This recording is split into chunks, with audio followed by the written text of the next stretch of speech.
Oi, pessoal, estamos de volta com mais um episódio do Consultório Cast aqui na sua Play Hits TV, que é a TV do YouTube da Rádio Hits 103.1 FM. Agradecendo aos nossos parceiros, a Líder Telecom, a Aesthetic Face Academy com a doutora Karina Correia, que sempre está presente aqui nos apoiando, e também a Rádio Hits, que é a nossa parceira fundamental aqui para que a gente possa chegar com esses programas até você. E aí é importante a sua participação através do @ se inscrever aí no nosso canal e no Instagram, o Instagram @playhits.tv e o nosso canal no YouTube, que é a Play Hits TV. É só você nos acessar, se inscrever, dar o joinha e participar de toda a programação e, inclusive, enviar temas aqui para a nossa programação. E é com muito prazer que eu estou recebendo aqui o professor Edinaldo Júnior. A gente vai explicar todo esse currículo dele aí, que é bastante extenso, né? Professor bastante conhecido aí da carreira de Direito Penal, Processo Penal. Edinaldo Júnior, que é secretário de Igaraçu, secretário de Segurança, de Defesa Cidadã e chefe de gabinete também, e perito papiloscopista, falei certo, da Polícia Civil. A gente vai apresentar aqui a você, Edinaldo Júnior, e também mandar um alô para a doutora Cláudia Molina, ela que infelizmente está acometida com essa virose aí que está pegando muita gente. Doutora Cláudia, que hoje pela manhã, nessa segunda-feira, dia 25 de agosto, me ligou e infelizmente ela estava com febre e realmente não pôde participar desse encontro. Ficou muito triste porque não estaria aqui, não está presencialmente para conhecer nosso professor Edinaldo. Edinaldo, com muito prazer que eu recebo aí para esse encontro, já tão aguardado, mas a agenda corrida, né? Que bom, você aqui nessa bancada. Que bom que deu certo, né, Cris? Deu certo. Eu quero cumprimentar aqui nossos espectadores, quem está nos assistindo aí pela internet, aqui pela Play Hits. Quero agradecer a você pelo convite, Cris. Finalmente a gente conseguiu. Pena que a doutora Cláudia Molina não pôde estar presente. Seria um debate muito bom. Ela que tem muita experiência como delegada de polícia. Foi a primeira delegada de polícia da mulher de Pernambuco. Isso. E traria para a gente aqui as histórias que ela enfrentou, vivenciou ao longo da sua carreira como delegada. E hoje a gente vai tratar um pouco aí sobre segurança pública, né? Para levar para seus ouvintes e espectadores informação de qualidade, informação sobre segurança pública em Pernambuco, em Igaraçu. Vai ser legal. Isso aí, Edinaldo. E esse encontro com a doutora Cláudia, a gente não vai deixar passar, não, viu? A gente vai remarcar e fazer essa bancada aqui junto com ela para a gente poder debater, inclusive, essas questões da mulher, né? E tudo isso que envolve a segurança. Eu queria, professor Edinaldo, que você explicasse logo de cara aqui o que é um perito papiloscopista da Polícia Civil, que a gente imagina é aquele profissional que está lá no IML, vendo, abrindo corpos. Mas como é que é todo esse funcionamento? Como é que funciona, Cris? A Polícia Civil é o órgão incumbido de realizar a investigação policial para desvendar crime, né, desvendar um fato criminoso e apontar a autoria delitiva, para que se submeta aquela pessoa a julgamento pelo Poder Judiciário. Para isso, a polícia precisa produzir provas. Sim. E uma das provas que são produzidas, né, no campo do processo penal é a prova pericial. A gente tem lá testemunhas, a gente tem o interrogatório do réu, a gente tem diversas provas do campo processual e uma delas é a prova técnica, a prova pericial.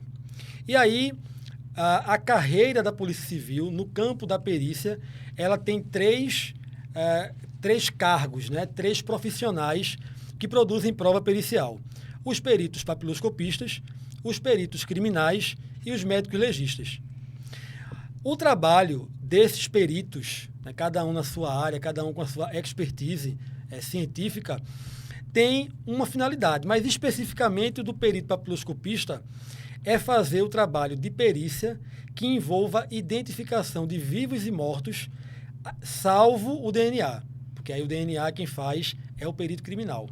Então, a perícia papiloscópica, ela serve para identificar pessoas, seja a identificação pelas papilas, que são esses desenhos digitais que a gente tem nos dedos, na palma da mão e na planta dos pés, seja através do retrato falado, o famoso retrato falado, Sim. que é o reconhecimento facial humano, né? Seja a perícia neonatal, que é feita nos bebês, em Pernambuco é pioneiro nessa técnica, seja a necropapiloscópica, para identificar corpos através da datiloscopia, e outras formas também que a gente tem no Instituto de Identificação no Brasil inteiro, aqui o Tavares Buril, que faz esse trabalho de identificação, né? A identificação é um processo que tem vários métodos, né? E o que nós trabalhamos atualmente, o que mais nós trabalhamos é o método decadatiloscópico, em que a gente vai fazer, como qualquer pessoa que vai coletar impressão digital para ter a carteira de identidade, recolhe as impressões digitais dos 10 dedos das mãos. Sim. Existe uma chave de classificação, então aquilo ali, aquele desenho digital, ele não é um borrão, não é um carimbo, né? Ali existem uma chave de classificação que vai dizer se é um verticilo, se é uma presilha interna, uma presilha externa, se é um arco. Dentro dessa classificação, as subclassificações, a contagem de linha, de modo a tornar aquela pessoa, através da impressão digital, única no mundo. É muito interessante isso, né? E aí existe também a parte criminal, né? A gente tem a parte civil e tem a parte criminal, que é aquilo que as pessoas geralmente veem nos seriados, né? O CSI. Isso. Você chega lá no local, encontra uma superfície em que, eventualmente, o criminoso teve contato. Um copo, por exemplo, né? Uma garrafa, o instrumento do crime, né? A faca, a arma. E aí você vai pegar, através de métodos químicos, né? Revelar aquela impressão que está latente e poder transportar aquela impressão que está em determinada superfície para outra. Levar para o laboratório e fazer o confronto, que hoje a gente consegue fazer com o ABIS, que é um software que a gente pega essa impressão digital, coloca no ABIS e ele vai ali, né, fazer uma busca no banco de dados para confrontar. E aí ele reduz o universo de suspeitos, mas no final, quem vai dar o match mesmo, quem vai dizer se aquela impressão digital, aquele fragmento, pertence a Cris, ou pertence a Edinaldo, ou pertence a João, é o perito papiloscopista. Meu Deus, é um trabalho muito interessante de investigação, mas eu acredito que no decorrer de tudo isso que você falou, são várias circunstâncias que devem acontecer, né? No Muitas. momento. Você, o professor Edinaldo, já teve naquelas maca, se chama maca, naquela... não sei nem como é que chama, geladeira do IML, naquela coisa. Eu já fui repórter policial. Sei disso. No meu início de carreira. E eu tinha o maior medo de entrar no IML. Eu tinha pânico de entrar ali. Eu disse, meu Deus, como é que aquele povo tá lá e abre aquela geladeira e tudo? Como é que é lá dentro, de fato? Eu nunca tive coragem de entrar. Como repórter, eu nunca entrei. Pronto, eu entrei em 2009 na Polícia Civil, né? Bem novinho, né? Foi bem novinho, com 23 anos. E aí, à época, ainda a estrutura do Instituto de Medicina Legal era bem precária. Era. Né? Me lembro que tinha greve. Tinha greve. Teve uma greve, eu não sei nem se tu já tinha entrado, que devia ser bem novinho, mas colocaram um container, ou foi um caminhão, um frigorífico. Isso. Porque os médicos legistas fizeram greve, os corpos iam chegando, a gente viveu um período no estado de Pernambuco de muito homicídio, uma violência muito brutal. Os corpos iam chegando, não havia saída porque estava em greve, né? E aí a Câmara Fria do IML não conseguia suportar a quantidade de corpos que ia chegando na época dessa greve, né? E aí foi preciso colocar a Câmara Frigorífica, foi um momento bem complicado na época. E eu já estava na Polícia Civil nessa época em que houve essa greve, né? Com 23 aninhos. Com 23 anos. E aí eu passei os primeiros 5 ou 6 anos na atividade operacional mesmo, na rua, fazendo local de crime, indo para local de homicídio, indo para local de crime patrimonial. Foi uma época também que a gente teve muito roubo a caixa eletrônico aqui em Pernambuco. Lembro. Né? Então a gente tirava plantão assim, rodava muito, para conseguir fazer os locais de crime. Mas, respondendo a tua pergunta, hoje o IML está bem melhor. Faz um tempo que eu não estou diretamente com o operacional. Depois que saí da atividade fim, passei um bom tempo na Secretaria de Defesa Social, né, na atividade meio, e desde 2022 como secretário lá em Igaraçu. Hoje a realidade do IML está bem melhor, né, em termos sanitários, né? Hoje tem equipamentos que permitem que o médico legista e os auxiliares, né, consigam identificar mais ou menos onde está o projétil, né, para que a incisão seja feita naquele local e o corpo ele não seja tão aberto quanto, não seja tão, né, violentado como já foi no passado, né? Se fazem as incisões para poder permitir que o médico legista consiga, né, ali fazer uma análise daquele corpo e, né, se não houver necessidade de uma perícia complementar, que aí eu explico como seria uma situação, ele já poder dar o diagnóstico da causa-morte.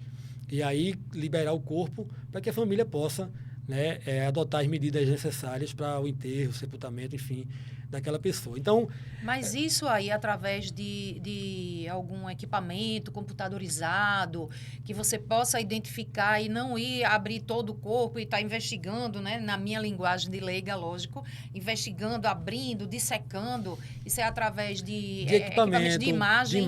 Equipamento de imagem. Já facilita o trabalho do perito, né? Total. E ao respeito, como você falou, aquele corpo, né? Total. E hoje em dia, por conta do ABIS, que é esse sistema... O ABIS é o quê? É a sigla em inglês, né? Mas é Sistema de Identificação Biométrico. Sim, né? sim. E aí, tanto as pessoas vivas quanto mortas, quando são identificadas, elas são identificadas não mais com aquela coleta que entinta os dedos. Sim, né? sim. Hoje em dia é feita numa plataforma, num scanner, né, que permite que essa impressão seja coletada de maneira digitalizada, né, virtualizada, e aí seja feito o confronto com a impressão que já existe no sistema do ABIS. E aí a gente tem essa dinâmica, às vezes o médico legista precisa de um exame complementar, como uma morte suspeita, um suicídio, por exemplo, em que ele precisa do exame das vísceras, que é feito pelo perito criminal. E aí ele vai analisar ali se houve a ingestão de alguma droga que possa ter sido a causa-morte daquela pessoa. Enfim, é algo interessante, é técnico, é científico. Por isso que a gente tem essas 3 categorias de peritos, peritos papiloscopistas, peritos criminais, médico-legistas, cada um realizando perícia na sua área de atuação, na sua área de competência, sem querer usurpar a competência um do outro, sem querer que haja sobreposição de competências, mas todos eles trabalhando dentro da sua área científica para produzir o que deve ser produzido pelo serviço público, que é uma boa prestação do serviço à população. Quando todas as perícias são realizadas da maneira adequada, da maneira correta, de maneira eficiente, quem vai ganhar isso é o Ministério Público, é o Poder Judiciário e a sociedade, que vai ter uma condenação ou uma absolvição baseadas em evidências, porque a perícia trabalha com critérios técnicos, baseado em evidência, que vai dar segurança jurídica naquela decisão, seja para condenar, seja para absolver. A gente pode dizer que essa categoria da Polícia Civil, que são os peritos, papiloscopistas e os criminais, né? Isso. Eles são a porta de entrada da investigação de um crime? Não, a gente não pode dizer que é a porta de entrada. Todo inquérito policial, ele é iniciado ou por portaria da autoridade policial, que é o delegado de polícia, Sim. ou pela lavratura da prisão em flagrante. Então, a investigação ela começa por um desses meios, ou o auto de prisão em flagrante, ou a portaria. E aí, durante o inquérito policial, durante a investigação, o delegado, que é quem preside o inquérito, ele é que vai entender qual é a necessidade de produção probatória. Se a testemunha, se precisa de uma perícia criminal, se exige, né, se precisa de uma perícia feita médico-legal pelo médico legista, se precisa de uma perícia papiloscópica, se precisa das 3. Porque enquanto a perícia criminal ela vai ter a finalidade importante dela no inquérito, na investigação, para apresentar à autoridade policial a dinâmica dos fatos, o perito papiloscopista vai trabalhar para tentar identificar a autoria, ou pelo menos para dizer que na cena do crime esteve aquela pessoa. E aí, junto com os demais elementos de prova, o delegado vai dizer, né, se aquela pessoa que o perito papiloscopista constatou que esteve na cena do crime, ele tem ou não alguma ligação com o fato delitivo. Mas tudo isso é um conjunto, é um quebra-cabeça. Investigação policial é uma relação de tentativa e erro. Você tem um fato que nem o delegado viu, nem os agentes que estão investigando viram, e eles vão ter que reunir os elementos de prova ali para explicar de maneira lógica aquele fato. E convencer o Ministério Público, convencer o Poder Judiciário de que aqueles fatos se deram daquela maneira. E aí poder absolver, o judiciário absolver ou condenar o acusado. É muito interessante, viu? Aí tem até uma pergunta aqui, de quanto tempo um corpo pode ficar na geladeira, tá a pergunta aqui, na geladeira do IML? Quanto tempo? Existe prazo? Não existe? Não tem um tempo determinado para isso. É claro que quando o corpo ele vai passando o tempo, né, ele vai passando naturalmente pelo processo, né, de putrefação do corpo, né? A gente vai tendo ali os agentes abióticos que vão agindo no corpo do cadáver. Abióticos, por favor, explique o que são agentes abióticos. São agentes que atuam pela falta de sinal vital, né? Por exemplo, a gente tem a chamada mancha verde abdominal, que acontece do lado do intestino, né? Que são decorrentes de bactérias que estão ali na flora intestinal e que, por não ter corrente sanguínea, não ter, né, o corpo não ter mais vida, de uma maneira bem simples, né? À medida que o tempo vai passando, vai aparecendo a mancha verde abdominal nessa região, que é a ação desses seres, né? Dessas bactérias que estão ali no organismo. Que já vão se multiplicando. Exatamente. Mas quando o corpo chega no IML, o perito papiloscopista faz a coleta da impressão digital e ainda que o médico legista já tenha feito o trabalho dele, no sentido de constatar a causa-morte, o corpo só é liberado quando o perito papiloscopista diz que aquele corpo pertenceu em vida àquela pessoa, né? Do contrário, vai se investigando, e aí eu não sei te precisar um tempo determinado para que aquele corpo deixe o IML e possa ser enterrado como indigente, né? Ser enterrado sem identificação. O indigente é um termo popular que a gente usa, mas ele é enterrado sem identificação, né? Mas, na maior parte dos casos, a perícia papiloscópica consegue identificar os corpos, ainda que sejam aqueles que estejam em avançado estado de putrefação. Existe uma técnica em que o perito papiloscopista ele faz uma secção da ponta dos dedos, né, da falange distal, como se chama, e aí ele calça essa falange distal na luva em que ele está e ele faz a coleta dessa impressão. Poxa! Né? Por quê? Porque o principal propósito dos peritos papiloscopistas é a identificação. Então, tudo que o perito papiloscopista quer é ter êxito naquela atividade que ele está realizando. E quando ele identifica aquele corpo, é algo muito positivo. Existe um trabalho também muito bacana, Cris, que é feito, que é para encontrar pessoas desaparecidas. Sim. E é feito uma perícia pós-opográfica para envelhecimento, para rejuvenescimento, para tentar fazer com que aquela pessoa encontrada, muitas vezes sem documentação, no estado, né, de pessoa, de população de rua, ela venha a ser identificada e, de repente, encontrar um familiar. Né? A tecnologia é muito aliada nesse trabalho, né? Muito. E a gente tem peritos, papiloscopistas aqui em Pernambuco, que são muito bons nessa parte de representação facial humana, que a gente chama de retrato falado. Então, esse processo de envelhecimento, de rejuvenescimento, tudo isso é feito por essa equipe também. E o objetivo lá no final é dar uma resposta para um ente familiar, né? Para amigos, aquela espera, né? E poder você realmente, de fato, finalizar a vida daquela pessoa, né? Exatamente. É muito dramática a vida de uma família que não consegue ter informações sobre uma pessoa desaparecida, né?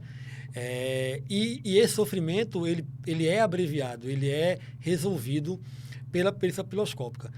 Em acidentes aéreos, por exemplo, há anos atrás, a gente teve aquele acidente da Air France. Sim. Né? Boa parte dos corpos foram identificados pelo processo datiloscópico. Né? Alguns nem tanto, porque precisou da arcada dentária, né? De outros procedimentos de identificação. E foi no mar, né? Foi no mar. Que interessante, né, Edinaldo? E aí a gente tem hoje, aqui em Pernambuco, a atividade pericial, ela tem uma visão muito boa do governo, né? A gente tem o instituto, a gente tem 4 institutos hoje que compõem a Polícia Técnica de Pernambuco. A gente tem o Instituto de Identificação Tavares Buril, que né, é o ITB, né, que todo mundo conhece. Que conhece muito pela atividade da carteira de identidade, não é?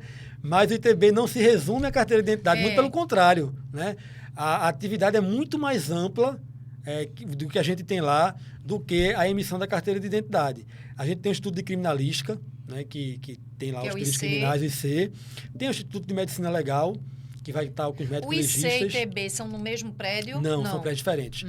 O ITB ele funciona na Rua da Aurora. Sim. O IC ele funciona na Aldorico Mendes, ali em Campo Grande, margem com a Agamenon Magalhães. Sim. O IML fica em Santa Amaro, ao lado do cemitério de Santa Amaro. E a gente tem o GFEC, que é o Instituto de Genética Forense Eduardo Campos, que fica ao lado da SDS, que também é um órgão importante, que é gerido pelos peritos criminais, e que também faz um trabalho muito bom na parte de identificação por DNA. Muito interessante. E, Edinaldo, quando você entrou nessa sua profissão, você já esperava, porque você, como comentou aí, disse que foi para a rua de imediato, né? Atuar em crime. Eu imagino que passou por você vários crimes violentos, coisas de terror mesmo de ver. Você novinho naquela época, que você ainda é bem jovenzinho, mas naquela época estava um adolescente. Mais jovem. Estava um adolescente. Você imaginou que vinha tudo isso na sua trajetória profissional? Você já tinha essa expectativa ou não? Olha, floreava ainda um pouco? É assim, na época que eu fiz o concurso público, eu estava na faculdade. E aí eu colei grau, me formei em Direito. Licença, só para ser perito tem que ser advogado? Não, pode ter formação em qualquer área do conhecimento. Agora, nos últimos concursos, precisa ter formação específica em determinadas áreas. Ah, entendi. Entende? Certo. E aí,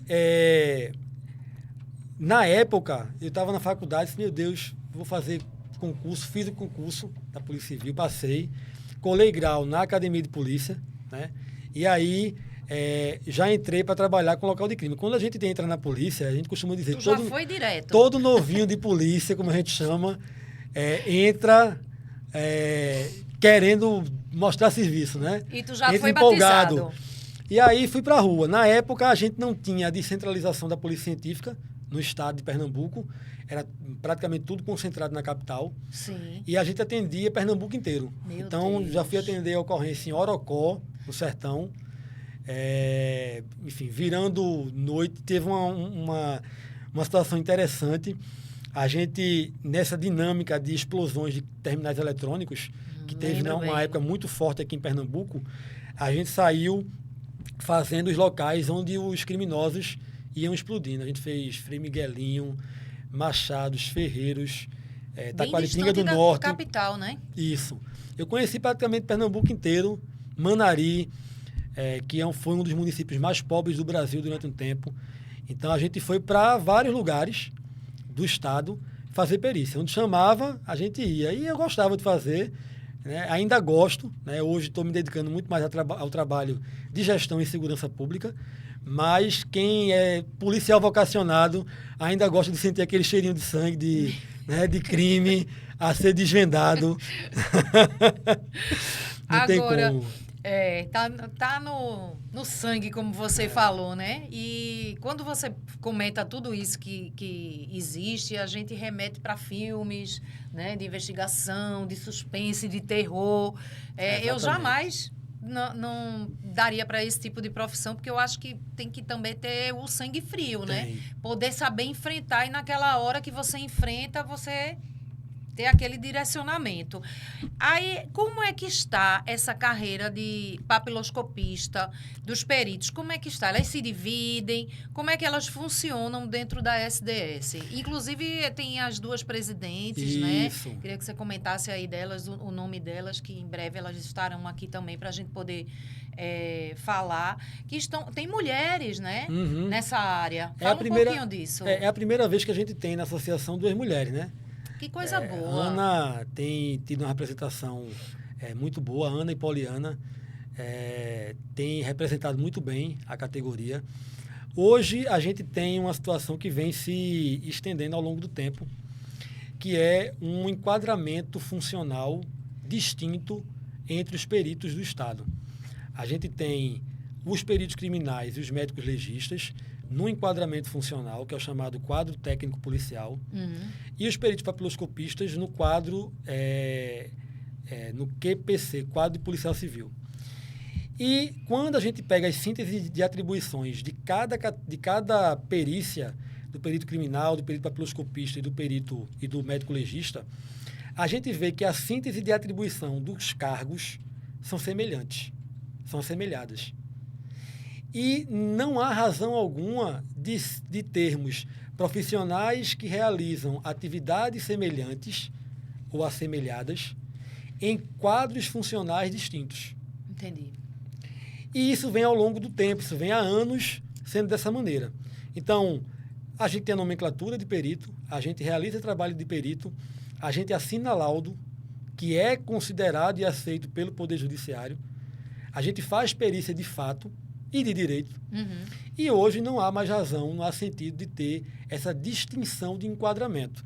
A gente acredita, toda a classe, toda a categoria de perito papiloscopista, a gente acredita que com o advento da Lei Orgânica Nacional da Polícia Civil, que estabelece que os peritos criminais, papiloscopistas e médicos legistas compõem o quadro de perito oficial de natureza criminal, todos eles compõem essa mesma carreira.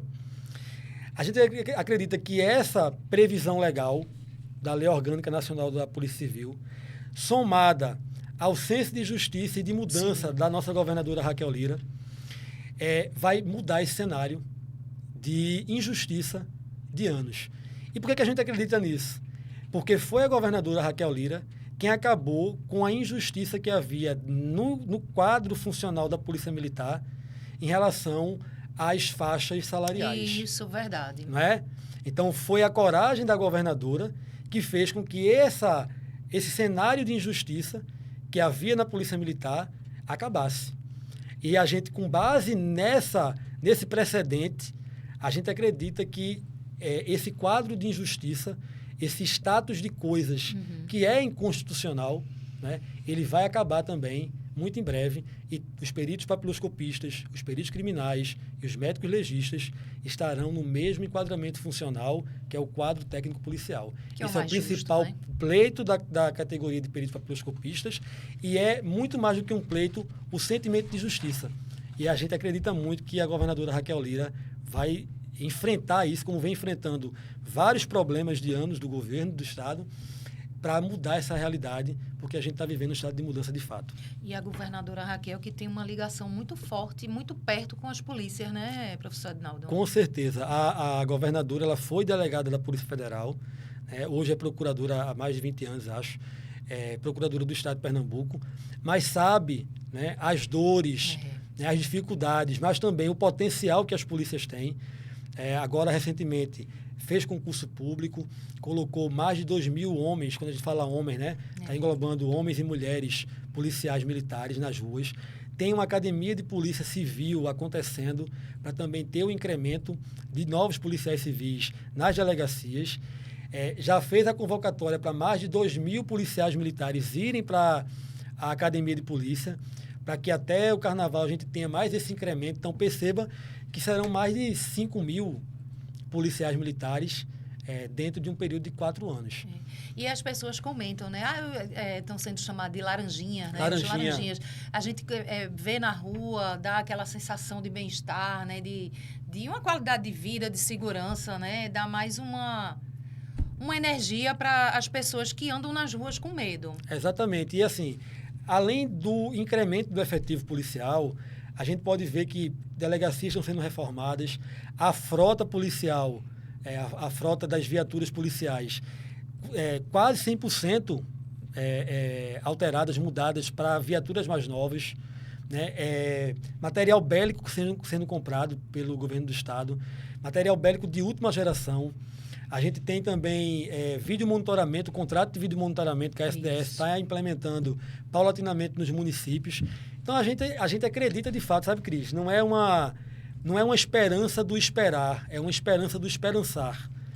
A gente tem essa esperança de que, diante de todo esse cenário de mudança que a governadora tem implementado na segurança pública, ela vai se sensibilizar com o pleito e a pauta dos perito-papiloscopistas e vai mudar esse estado de coisas ilegal e injusto que a gente tem enfrentado para colocar no enquadramento correto, dando paridade e segurança jurídica para todos os peritos de Pernambuco. E é uma esperança que a gente já vê na rua, é o que mais acalenta, né? E já amedronta aí aos marginais, né? Exatamente. Estamos conversando hoje no Consultório Cast, que é esse programa que traz para você informações de saúde, qualidade de vida, bem-estar e prestação de serviço. Hoje estamos conversando aqui com o professor Edinaldo Júnior, ele que é perito papiloscopista da Polícia Civil, Secretaria de Defesa Social de Pernambuco, é secretário de Defesa Cidadã e chefe de gabinete da Prefeitura de Igaraçu, a professora Elcione Ramos, um beijo, o cheiro da professora. Cheiro da professora, né? O cheiro da professora. E o nosso professor, ele é das cadeiras de Direito Penal e Processo Penal. E lembrando que a Guarda Municipal, que envolve a sua secretaria, é a primeira do Brasil, né, Edinaldo? É a mais antiga em funcionamento do Brasil. A mais antiga em funcionamento. Nascida em janeiro de 1893, 133 anos já. Nossa, é muito tempo, né? Que orgulho, né, para Igaraçu. Muito para Igaraçu. É a guarda mais antiga em funcionamento do Brasil e que, a partir da gestão da prefeita professora Elcione Ramos, tem também recebido investimentos, né? Que vem fazendo com que a guarda consiga atender, né, a população. A gente sabe que ainda não está no nível que a gente gostaria que estivesse, mas a gestão em segurança pública que a gente deve trabalhar ainda, né, aqui, a gestão em segurança pública é uma das mais complexas que existe, a política em segurança pública é uma das mais complexas que existe. Então, o trabalho é de formiguinha, dia após dia, incansavelmente, e os resultados às vezes demoram a aparecer. Mas quando a gente trabalha de maneira estratégica, né, com base em evidências, e com a gestão, sabendo onde quer chegar, o resultado mais cedo ou mais tarde aparece. E aí agora a gente vai partir para essa área de política pública, né? Professor Edinaldo, como secretário de segurança, de defesa cidadã, de defesa civil também, quais são os serviços mais assim urgentes, na sua opinião, que uma cidade necessita, uma cidade carece? A gente pode falar por Igaraçu, mas sua experiência, já que você transita por todo o estado, né, e tem esse intercâmbio com vários secretários. Quais são as principais dificuldades que vocês, secretários dessa pasta, enfrentam? Cris, a segurança pública durante muito tempo no Brasil, e ainda hoje ela ainda é vista por alguns setores como sendo uma questão de Estado. Estado, alguns interpretam como unidade federativa, Pernambuco, Paraíba, né, Alagoas. Mas, na verdade, a Constituição, lá no artigo 144, no caput, ela vai dizer que a segurança pública é dever do Estado, no singular, né? É obrigação do Estado e responsabilidade de todos. Dever do Estado e responsabilidade da sociedade. Sim. Então, quando a Constituição fala em Estado, no singular, ela não está falando em Estado como unidade da federação. A exemplo, o Estado de Pernambuco, o Estado da Paraíba. Ela está falando em Estado como poder político organizado. Um município é um poder político organizado. Um Estado federado é um poder político organizado. O Distrito Federal também e a União também. E aí, muitos gestores de município, muitos prefeitos, não querem saber dessa conversa de segurança pública, porque fazer segurança pública é caro, não é barato. Até certo tempo, não posso dizer com precisão se ainda é hoje em dia, mas até certo tempo, no estado de Pernambuco, a segurança pública tinha o terceiro maior orçamento. Só ficava para trás da educação e da saúde. Porque é caro fazer segurança pública. Mas cada dia mais, as guardas municipais vão assumindo um protagonismo na segurança pública que antes não tinha. Quando a gente olha a Constituição, ela fala lá que as guardas, no parágrafo 8º do 144, ela fala que as guardas poderão ser criadas pelos municípios para cuidar dos bens, serviços e instalações.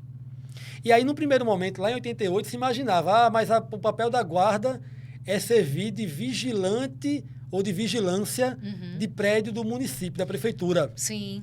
Com base nesse dispositivo. E aí vem a Lei 13.022, que traz o Estatuto Nacional das Guardas, que dá uma formatação diferente, não abandona o que está na Constituição, obviamente, mas diz, a partir disso aqui, a guarda pode exercer diversas competências específicas. Essas competências são competências gerais da guarda. E tem um rol extenso, com mais de 20 incisos, que trata das competências específicas. Depois disso, surgiu a Lei 13.645, salvo engano, que criou o Sistema Único de Segurança Pública, o SUSP. E aí, dentro do SUSP, a gente tem os integrantes estratégicos e o município, através do Poder Executivo, é um elemento estratégico, né? E temos os participantes operacionais, as guardas municipais, ao lado da Polícia Civil, Federal, Sim. Rodoviária Federal, Polícia Militar. Faz parte faz parte do SUSP como elemento operacional. Então, perceba que dentro do Sistema Único de Segurança Pública, os municípios e as guardas estão lá dentro. Não tem como dizer que segurança pública não é coisa do município. É também do município. Mas segurança pública, ela é complexa por dois fatores. Primeiro, ela é uma política, ela é uma pauta transversal e ela é uma pauta interfederativa. Ela é transversal porque eu preciso que esteja em bom funcionamento a infraestrutura, a educação, a saúde, a iluminação pública, o controle urbano, então, o meio ambiente. Então, eu preciso que o trabalho dessas outras secretarias, dessas outras pastas, também estejam sendo eficientes, porque senão vai refletir na segurança pública. Então, se o índice de empregabilidade do município é baixo, talvez o índice de criminalidade aumente. Se o município não gosta de boa iluminação pública, uma iluminação eficiente com LED, né, que ilumine bem os logradouros públicos, há uma tendência de ser uma cidade mais violenta. Né? Claro, a gente está trabalhando aqui numa perspectiva de uma ciência humana. Sim, sim. Então, não tem como cravar com exatidão matemática que, se não tiver iluminação pública, logo haverá mais violência. Mas a probabilidade de ser mais violento, de ter mais crime, é maior. Né? Então, e é interfederativa. Porque, por mais que a guarda ela atue dentro do município, para algumas ocorrências, eu não tenho como utilizar a guarda. Principalmente se a guarda não for armada, como é o caso da minha realidade em Garaçu. E a guarda pode dar voz de prisão? Pode. Pode, né? Pode. Em um momento, eu estando na rua, sou assaltada, vejo um guarda ali cuidando do patrimônio. Eu posso correr até ele? Pode. E aí, a gente precisa ter muita responsabilidade com a informação que a gente passa para o ouvinte, o telespectador. O Código de Processo Penal vai dizer que a prisão em flagrante ela deve ser feita pelos agentes policiais e pode ser feita por qualquer do povo. Eu posso prender em flagrante, você pode prender em flagrante, fulano, Paulinho Beltrano, Paulinho pode dar voz de prisão em flagrante, porque é permitido esse flagrante chamado de flagrante facultativo. Sim. ele é autorizado pelo Código de Processo Penal a qualquer do povo. E, obviamente, que o agente municipal de segurança, que são os guardas municipais, eles também podem realizar a prisão em flagrante. Mas, assim como os guardas municipais, como os policiais e como nós, como cidadãos, o Código de Processo Penal, ele não quer demonstrações de heroísmos. Ele não quer que o indivíduo dê voz de prisão em um contexto, em uma circunstância que pode vir a vitimá-lo. É o risco, né? Então, essa avaliação, ela deve ser feita tanto para o policial, que pela própria atividade em si, ele corre mais risco do que o cidadão comum. Sim. Mas esse risco que é exigido dele, enquanto policial, é um risco dentro da capacidade humana. Não é dentro da capacidade heróica. Ele está mais exposto. Então, né? ele tem mais técnica, ele tem que ter uma avaliação melhor, ele tem que ter um controle emocional e psicológico melhor para lidar com aquela situação, o guarda municipal também. Mas por que eu digo isso? Porque o guarda pode prender em flagrante, mas ele tem que avaliar se aquela circunstância é razoável, é plausível de efetuar a prisão em flagrante. Por quê, Cris? Imagine lá um guarda municipal que ele não tenha o porte de arma de fogo. Ele usa lá algum instrumento não letal, como Sparks, que é aquele dispositivo elétrico incapacitante, ou outro instrumento. E aí está se deparando com a situação em que o crime está sendo praticado por alguém, por um criminoso, com arma de fogo. Essa exposição do guarda em nada vai ajudar, auxiliar a conter aquela situação criminosa. Muito pelo contrário, ele vai estar expondo ainda mais a vítima, vai estar expondo a si e vai estar expondo as pessoas que estejam próximas daquele local. Então, por mais que os agentes policiais, os guardas municipais possam prender em flagrante, devam prender em flagrante, essa avaliação ela é casuística. Ela tem que ser feita diante do caso concreto. Nem sempre a situação vai demandar uma intervenção imediata para realizar a prisão em flagrante. Tem que haver essa responsabilidade. Peculiar, né? E o professor Edinaldo está comentando, né, da questão da educação, da saúde, né, com relação até essa colaboração com a Secretaria de Segurança ou Defesa Cidadã, a pasta da mulher. De que forma a sua secretaria atua com a pasta da mulher, a Secretaria da Mulher? Porque são crimes violentos também, né?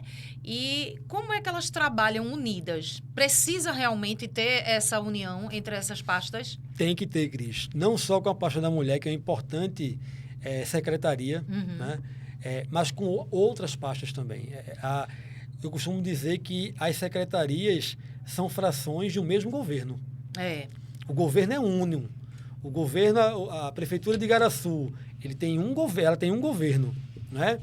O Estado de Pernambuco, ele tem um governo que é fracionado em diversas secretarias, pastas, pela complexidade da vida em sociedade, das demandas que são atendidas. Até porque o prefeito, o governador, a governadora, eles não são expertise em todas as áreas. Então, eles têm que ter ali seus auxiliares, que são os secretários, para tocar aquelas políticas setorizadas. Mas, especificamente em relação à mulher, a atividade que é executada pela Secretaria da Mulher de uma política de acolhimento e de promoção das mulheres, sejam mulheres que estejam vivenciando numa situação de violência ou não, elas podem promover mulheres para o mercado de trabalho, promover cursos de capacitação, de qualificação profissional. Mas no caso da Secretaria de Defesa Cidadã e da Guarda Municipal, a gente tem a Patrulha Maria da Penha. Era onde eu ia chegar. A Patrulha Maria da Penha, em Igaraçu, ela funciona dentro da Secretaria da Mulher, porque a gente entende que lá dentro o intercâmbio de informações ele funciona mais rápido. E a mulher vítima de violência, ela precisa de um atendimento rápido, não é? Então, a ideia é tentar desburocratizar esse fluxo de informações. E aí, a Secretaria da Mulher encaminha para a Patrulha Maria da Penha a relação das mulheres que são assistidas pelo município. Algumas são assistidas por ordem, né, por uma determinação judicial, porque foi aplicada uma medida protetiva de urgência. E aí a Patrulha Maria da Penha faz essa análise, esse acompanhamento, indo nas casas das mulheres assistidas, para saber se o agressor voltou a procurar, voltou a incomodar, se está tendo algum acesso a elas, né? Fazendo esse monitoramento constante com essas mulheres, fazendo também um trabalho de, como posso dizer, um trabalho de levantar o moral dessas mulheres. De resgatar, exatamente, de resgatar o sentimento, né, de cuidado, de autocuidado que essas mulheres precisam voltar a ter e que foi, ao longo dos anos, sendo tolhido, sendo desfeito, né, pelas várias formas de agressão. Agressão física, verbal, patrimonial, sexual. Então, a Patrulha Maria da Penha... Psicológica, né?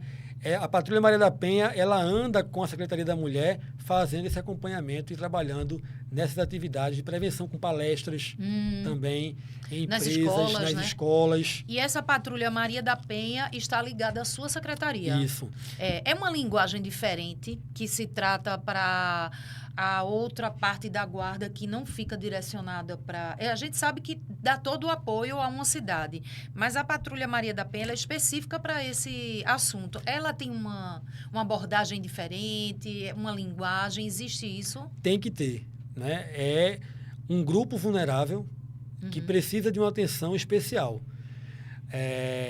A linguagem e o atendimento da Patrulha Maria da Penha, ela tem que ter sensibilidade, firmeza, mas sensibilidade. Porque quando a mulher vítima de violência ela é atendida, ela está, do ponto de vista moral, emocional, completamente despedaçada. Né? Moral, emocional, financeiro, né, também. Muito prejudicado, muito abalado. Né? E o atendimento ele precisa ter esta sensibilidade. Eu vou te dar um exemplo concreto, né, da necessidade de que os agentes de segurança pública eles tenham essa sensibilidade no atendimento da mulher vítima de violência. Você lembra que agora há pouco eu falei que no começo da carreira como perito eu trabalhava em local de crime? Isso. E aí a gente atendeu há muitos anos atrás, acho que 2010, 2011 mais ou menos, uma ocorrência que chegou para a gente como tendo sido um roubo, mas na verdade foi um estupro em concurso com roubo. O fato aconteceu na saída da UPA de Barra de Jangada. Uma médica foi abordada por meliantes, por um meliante, que a levou para o carro e a estuprou e roubou os pertences dela. Quando a gente viu os fatos, e na época a minha equipe do meu plantão, porque a gente trabalhava em regime de plantão, a minha equipe de plantão era toda masculina. Toda masculina. E haviam outras equipes que tinham peritas que trabalhavam. Foi que a gente chegou para colocar para a chefia. Vamos fazer uma compensação de casos. A gente entrega esse caso, plantão das meninas, e a gente pega um caso delas. Por quê? Porque imagine a cabeça dessa vítima, que havia sido estuprada, tendo que fazer a narrativa dos fatos para a gente, porque a gente entrevista a vítima para saber mais ou menos por onde começar a perícia, né? Tendo que rememorar tudo isso para um homem. Né? Então, é preciso ter essa sensibilidade. E tem que saber tudo, né? Os detalhes. Né? É preciso ter essa sensibilidade. Né? E aí, voltando para a questão da Maria da Penha, o trabalho diferenciado é porque a gente tem uma patrulheira que é a Rosiane, uma patrulheira, uma guarda municipal que a gente chama de patrulheira, né? Uma patrulheira experiente, vocacionada para isso que faz, que se capacita, se qualifica, que bacana, que tem uma abordagem, né, sensível e que consegue conquistar aquilo que é mais difícil nesse contato com a mulher vítima de violência, que é a confiança. Porque basta lembrar que geralmente os agressores são as pessoas por quem a vítima confiava. Então, para ela voltar a confiar em alguém, é difícil. E isso, às vezes, é um processo demorado, né, que precisa de sensibilidade, de uma atuação muito peculiar. A patrulha também é direcionada para pessoas trans? Também. Também, né? Também, interessante. Agora, aquela mentalidade que a gente até, você falou que no início da sua carreira dividiu, né, algumas investigações, alguns crimes de vocês balancearam. Ainda existe essa mentalidade da mulher ter o medo de ir para a delegacia e se expor com homens? Ainda existe isso? Ainda tem, Cris. A gente lê, né, muita coisa sobre criminologia e vitimologia, e a gente vê que o grande problema, né, não, um dos grandes problemas, porque não é um apenas, se fosse seria fácil de resolver, né? Um dos grandes problemas é a crença de que ao denunciar a questão vai ser resolvida. Esse é um dos problemas. Hoje, esse problema tem sido enfrentado com muita coragem pelas mulheres vítimas de violência, que vão à delegacia, que denunciam o agressor, que vão para a rede social. E que esse papel é muito bem colaborado com uma secretaria municipal, né? De uma prefeitura, né? Com que certeza. Chega junto, né? Com certeza, até porque, por mais que existam campanhas publicitárias de rádio e TV, é a política municipal que está mais perto da população, porque é no município, é nas cidades que as pessoas vivem suas alegrias e seus dramas. Não é no Estado. O Estado é um ente fictício. A União é um ente fictício. As pessoas vivem mesmo nos municípios. E aí, ter esse trabalho da secretaria, que está diretamente ali, conhecendo, vivenciando a realidade, porque a realidade criminosa, ela pode mudar de um município para o outro, né, de um estado para o outro. E é preciso que a política ela seja voltada para aquela realidade que é enfrentada naquela cidade, naquele município. E aí, a Secretaria da Mulher de Igaraçu vem fazendo esse trabalho, né, de aproximação, de conscientização, mas ainda existe uma resistência. Né? Seja uma resistência por conta dessa ideia de eu vou denunciar, mas não vai dar em nada. Essa crença ela está sendo superada. Não como já deveria ter superado. Afinal de contas, a gente vive no século XXI. E em pleno 2025, a gente ainda tem homens que acreditam que possuam sobre a mulher uma relação de propriedade, de posse, como se fosse uma coisa que se comprou numa loja e que lhe pertence. E que no momento que você não quer mais, você descarta como um copo descartável. Então, essa realidade tem mudado, porque as mulheres têm sido corajosas de ir levarem às autoridades e de se exporem, de não terem mais o medo que havia há muitas décadas atrás, algumas décadas atrás, de que a vítima era vista como a causadora do fato. Que estava se expondo com roupas. E de ter vergonha de se colocar como vítima que de fato são. E isso aí tem sido enfrentado. Agora, um outro grande problema nessa temática de violência contra a mulher é a dependência. A dependência financeira e a dependência emocional são grandes obstáculos para o corte desse vínculo e dessa relação de violência. Né? Às vezes é um vínculo financeiro, uma dependência financeira, que envolve os filhos. Então, a mulher se vê naquela situação de ter que aguentar o medo, né? O medo, né, de levar conhecimento das autoridades, da sociedade em geral. A falta de uma rede de apoio para que elas possam ser encorajadas também dificulta em alguns casos. Mas não é apenas a questão da dependência econômica financeira. Às vezes, a dependência emocional, é afetiva. E aí, essa dependência que tudo pode mudar, né? Ainda tem esperança que vai mudar. Vai mudar. Que é um ciclo de violência. Né? Primeiro começa com algumas piadas depreciativas que vão tolhendo, vão humilhando, vão diminuindo, vão corroendo a autoestima. Depois dessas piadas, começam agressões verbais. Depois, impaciência com empurrões. Depois, agressões mais pesadas com socos, tapas, pontapés, surras, até chegar ao homicídio. Quando não acontece, quando a gente não chega até esse ponto mais mais gravoso do homicídio, né, que é o pior de todos os cenários, quando a mulher tenta romper esse ciclo de violência, geralmente o agressor ele regride, né, passa a se comportar de maneira a tentar reconquistar a confiança da vítima, passa aquela a mostrar postura que de que mudou, vai mudar, né? E é vou tudo uma mudar. balela. E geralmente é. Dificilmente o agressor ele não volta a agredir a vítima de violência, né? E aí, muitas vezes, a vítima fica nessa esperança de que vai mudar, de que vai mudar. E o tempo vai passando, as agressões vão aumentando, a falta de respeito vai aumentando, e aí a tendência é só piorar. Aí a gente vai para naquela sua fala que você disse, é onde a prefeitura chega junto da população, onde oferece políticas públicas de curso, de capacitação, da área de saúde, numa secretaria de saúde, né?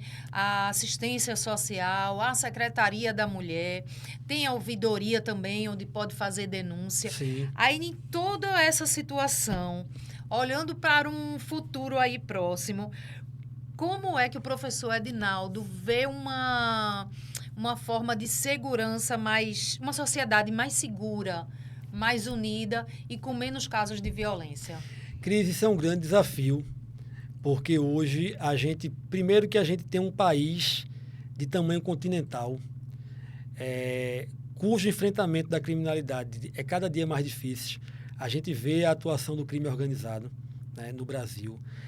A gente vê a falta de investimento que existe ainda para que os órgãos de segurança trabalhem com potência máxima. Mas eu acho que a coisa começa a mudar quando a gente consegue diminuir esse abismo social que a gente tem de distribuição de renda e riqueza. Não adianta dizer que não tem como ser diferente, porque por mais que a política pública efetiva de um município ela aconteça, principalmente em municípios de região metropolitana, esse bom trabalho que é feito no município, se o município ao lado não fizer, o problema só migra de local, migra de CEP, sai de um canto e vai para o outro. É verdade. E aí alguns municípios sofrem aquilo que a gente chama de dilema da qualidade do serviço.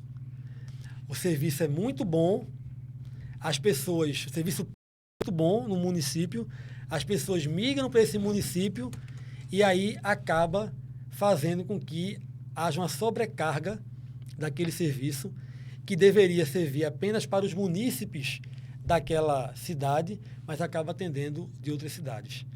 Então, o grande desafio é enfrentar as questões de violência do ponto de vista real, do dia a dia, da vida das pessoas, mas também ter muito cuidado e ter muito filtro naquilo que a gente consome na internet.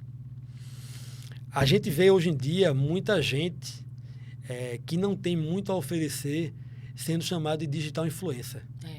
E que tenha digitais influencers, mas que sejam influencers para as coisas boas. A internet ela não pode ser um campo sem lei, não pode ser algo que não pertence ao Estado, que a polícia não chega, que a justiça não chega, que eu posso fazer, dizer tudo o que eu quiser, sem que eu esteja ali sob a responsabilidade de ser penalizado, de ser responsabilizado pelas minhas condutas na internet. Então, a gente vê muita coisa na internet absurda, de promoção de violência. E onde o usuário da internet tem que tomar muito cuidado, né? Que em apenas 20 segundos, alguém pode printar o que você colocou ali, né? Pode. E é a sua prova, né? Exatamente. O professor Edinaldo, como perito, né? Já teria uma prova de um crime, né? Exatamente. E as pessoas têm uma necessidade de exposição, né, da sua vida a público. E aí, quando elas se expõem demais, elas passam a estarem suscetíveis a aplausos, a vaias, a elogios, a críticas. Porque a vida pública é isso. E será que essa pessoa psicologicamente vai aguentar, né? Está preparada para isso? A gente que trabalha, que ocupa um cargo de secretário, a gente está exposto politicamente, a gente está exposto ao público, né? E a gente sabe o preço e o peso que isso significa. Talvez se todas as pessoas que querem estar todo o tempo numa evidência de rede social soubessem o peso do que é uma vida pública, elas talvez apreciassem muito mais, né, o anonimato, apreciassem muito mais a tranquilidade que a vida privada permite. E aí a gente tem esses desafios, Cris. Assim, não é fácil. É um país multicultural. Talvez a violência, os fatores de violência que a gente tem no Sul, no Sudeste, sejam distintos do Nordeste. Então, em termos de segurança municipal, o que seria o ideal seria que cada município cumprisse com o seu papel, fizesse a sua política na parte da mulher, na parte da segurança, na parte da educação. A gente sabe que em Igaraçu a educação vem ganhando muitos prêmios. A gente sai de uma escola em tempo integral para 6 escolas em tempo integral, merenda regular, escolas com qualidade, fardamento bom, material bom. Ou seja, a gente em Igaraçu, a prefeita professora Elcione Ramos, está proporcionando aquilo que é de mais importante para o cidadão: oportunidade. E com a educação, né? Com a educação. Porque algumas pessoas acabam indo para o crime por falta de oportunidade. É verdade. Claro, você pode dizer, mas é sempre uma escolha. De fato, sempre uma escolha. Mas quando você tem oportunidades... Se tem aquilo ali na tua frente, tu vai pegar aquela oportunidade boa. Né? Essa escolha acaba sendo algo mais voltado a uma personalidade inclinada à criminalidade, como a gente costuma dizer no processo penal, né? Mas quando falta tudo, quando falta oportunidades, que o cidadão não se vê pertencente ao Estado, por que ele respeitaria as leis? Por que ele respeitaria as autoridades públicas se o Estado não se fez presente na vida dele? É verdade. E aí, quando a gente tem uma gestora como a prefeita que dá oportunidades através da educação, da empregabilidade com Gera Jovem, né, e outras medidas, o poder público está cumprindo o papel dele. Se o indivíduo ele vai ou não aproveitar essa oportunidade para trilhar o caminho da cidadania, de ser um cidadão de bem, ou se vai enveredar para a criminalidade, aí é o livre-arbítrio dele. Aí está na esfera da autonomia de vontade dele. Mas a oportunidade foi dada. O problema é quando essa oportunidade não é dada pelo poder público. É verdade. Agora, para a gente finalizar, né, Paulinho? Paulinho já estava aqui no meu pé para saber. Eu sei que não é da sua secretaria, mas você toma conta de um tudo, como a população fala. De um tudo, o Edinaldo está lá à frente. A gente sabe que os festejos dos 490 anos de Igaraçu, né, tem a Secretaria de Eventos, que está à frente com o secretário Kevin, mas o Edinaldo toma conta aí de toda essa organização, do policiamento, da segurança. Está chegando nesse mês de setembro e a segurança reforçada. E como você sempre prima, é um mês que é muito bacana. É uma quantidade de gente que vai para Igaraçu, mas que, graças a Deus, sai tudo em ordem, tudo na paz. Está tudo se organizando? Dá um trabalho danado, né? Fazer segurança para grandes eventos dá um trabalho danado. Mas, graças a Deus, e ao trabalho o trabalho consertado, o trabalho ajustado desses vários órgãos que atuam durante a festa de setembro, o Igarafest, né? E a gente já aproveita aqui a oportunidade para convidar, né, Cris? A cidade fica linda, o sítio histórico, que eu acho um dos sítios históricos mais bonitos do Brasil. É muito bonito você poder assistir naquele anfiteatro natural os shows, né? Tem das igrejas. Muito bonito, né? Muito bonito. E são 490 anos, 490 anos, a gente vai começar aqui a contagem regressiva para os 500 anos de Igaraçu, né? Uma jovem senhora. Uma jovem senhora, uma jovem senhora. Bem organizada, né, Paulinho? Tu que frequenta lá. E aí a gente a gente já está trabalhando, fazendo planejamento, né, de segurança, oficiando a Polícia Militar, oficiando a Polícia Civil, né, mapeando os pontos importantes para a gente poder trabalhar com tranquilidade. Neste ano, a gente vai ter o incremento do vídeo monitoramento. Olha, que a importante. A prefeita autorizou, a prefeitura está contratando o vídeo monitoramento de alguns logradores públicos e o sítio histórico, obviamente, está contemplado. Então, a gente vai ter o vídeo monitoramento auxiliando o trabalho da Guarda, da Polícia Militar, da Polícia Civil, né?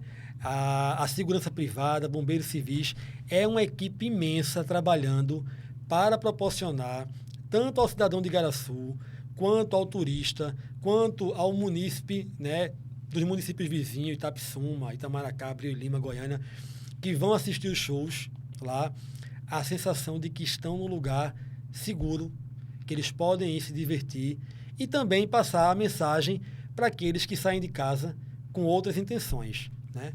A gente vai estar trabalhando com rigor, lá com esse vídeo monitoramento, com rigor, com firmeza.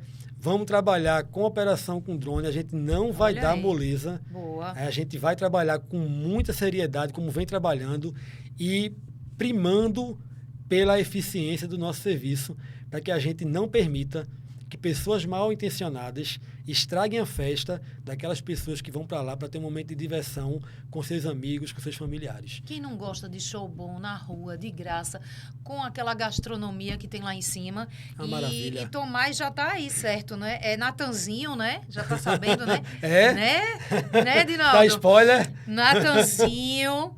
Alex Moriá já me passou isso. É Natanzinho, Xande Avião... Ferrugem. É? Fora as atrações que são da cidade, né? Olha aí. Que tem todo aquele público, todo aquele artista de lá, que é bacana, cultural, popular. Pronto, a gente já deu esse spoiler. Forró, samba, né? Um momento religioso. Inclusive, você tem um artista na sua equipe, né? Catiana é cantora, né? Catiana é minha operadora de defesa civil. Ela é cantora profissional. É, né? muito bacana. Catiana está lá, né? É uma excelente servidora, né? Que vem trabalhando muito e quando tem as horas de folga dela, vai cantar e encantar. Cantar e encantar. É né? Isso aí. Edinaldo, muito obrigada. Professor Edinaldo aqui, que eu vou ler mais uma vez esse currículo dele. Professor Edinaldo, que é perito papiloscopista da Polícia Civil. Muito bem. É professor de Direito Penal e Processo Penal.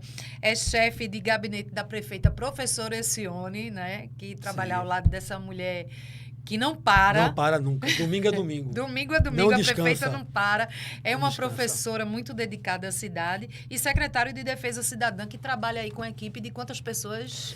Eu tenho ao todo cerca de 215 pessoas entre Defesa Civil, Guarda Municipal, Defesa Cidadã.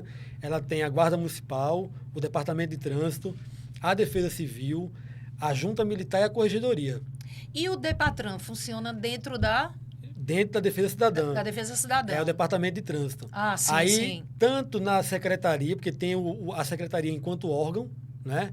Tem a Guarda, o Departamento de Trânsito e Transporte, que é o DEPATRAN, tem a Defesa Civil, a Junta Militar e a Corregedoria.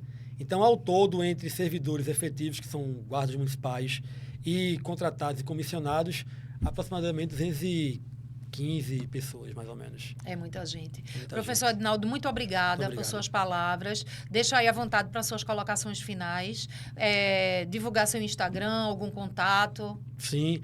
Quero agradecer aqui a Hits, a Play Hits, o convite, a oportunidade de a gente discutir um pouco sobre segurança e trazer um pouco do nosso trabalho lá em Igaraçu e da experiência que a gente vem acumulando ao longo desse tempo na segurança pública. Agradecer a Cris pelo convite, né, minha colega de trabalho, que a gente tem tanto tempo aguardado esse encontro aqui nessa bancadinha. Um carinho e respeito imensos, é uma profissional de excelência, que eu tenho um respeito imenso. E deixar aí o Instagram, né? @prof. Edinaldo Júnior, Edinaldo sem I, demudo, como a gente chama, né? @prof. Edinaldo Júnior. Segue lá no Instagram. É um Instagram muito mais profissional, porque eu divulgo o trabalho que a gente vem fazendo lá. E agradecer, Cris. E colocar à disposição. Também, né, e palestrante também. Quem estiver vendo, quiser uma palestra aí para a gente tratar sobre a área de segurança ou a parte de direito mesmo, gestão pública, a gente também viaja por aí. Viemos agora recentemente de Piranhas, né? Tivemos um evento lá. A gente também está à disposição. Vai aí, manda um DM para a gente que a gente responde. Olha aí, coisa boa. E da próxima com a doutora Cláudia Molina, né? Para a gente focar mais na questão da segurança da mulher e também os assuntos que ela tem muita expertise. Infelizmente, esse encontro não aconteceu hoje por conta dessa virose que ela cometeu, mas já fica agendado aí para a gente ver uma data legal. Pessoal, e é só seguir a gente no @playhits.tv. Também você se inscrever no canal do YouTube, a Playhits TV, que é a TV da Rádio Hits, a 103.1 FM. E a gente fica aí no seu aguardo de temas, de participação e muitas outras oportunidades aqui. Pessoal, muito obrigada. Edinaldo, até a próxima. Valeu, Cris. Tchau, Até a tchau. próxima.